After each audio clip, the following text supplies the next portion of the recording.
Thomas the Tank Engine has worked his branch line for many years and knows it very well.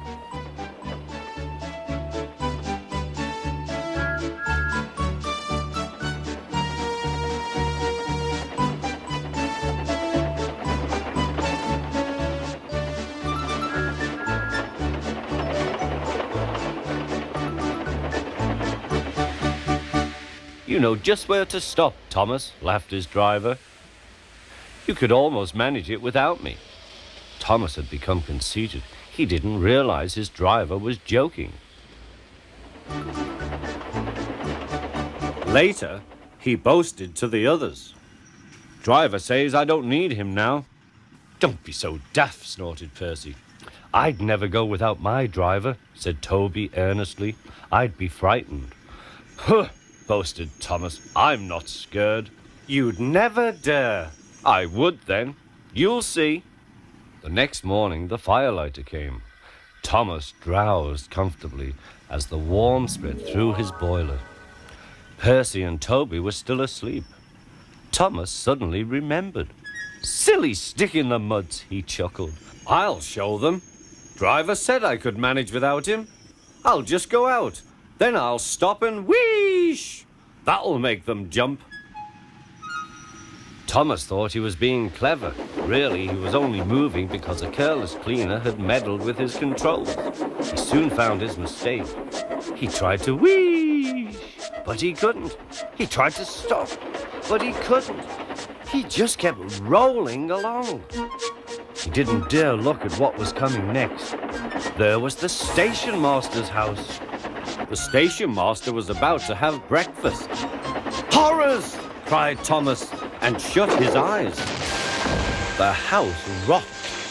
Broken glass tinkled. Plaster was everywhere. Thomas had collected a bush on his travels. He peered into the room through its leaves. He couldn't speak. The station master was furious. His wife picked up her plate. You miserable engine, she scolded. Just look what you've done to our breakfast. Now I shall have to cook some more. She banged the door. More plaster fell. This time it fell on Thomas. Thomas felt depressed. Workmen propped up the house with strong poles and laid rails through the garden. Meanwhile, Donald and Douglas arrived.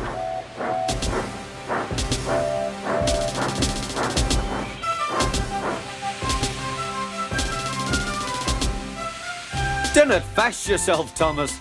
We'll soon have you back on the rails, they laughed.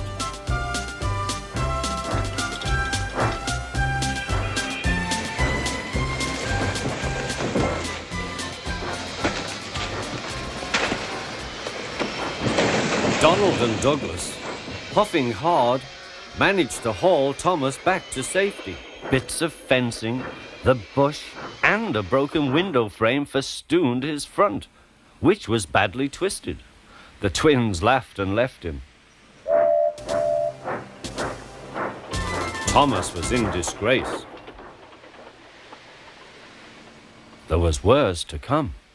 You are a very naughty engine. I know, sir. I'm sorry, sir. Thomas's voice was muffled behind his bush. You must go to the works and have your front mended. It will be a long job. Yes, sir. Meanwhile, a diesel rail car will do your work. The diesel, sir? Thomas spluttered. Yes, Thomas. Diesels always stay in their sheds till they are wanted. Diesels never gallivant off to breakfast in station masters' houses.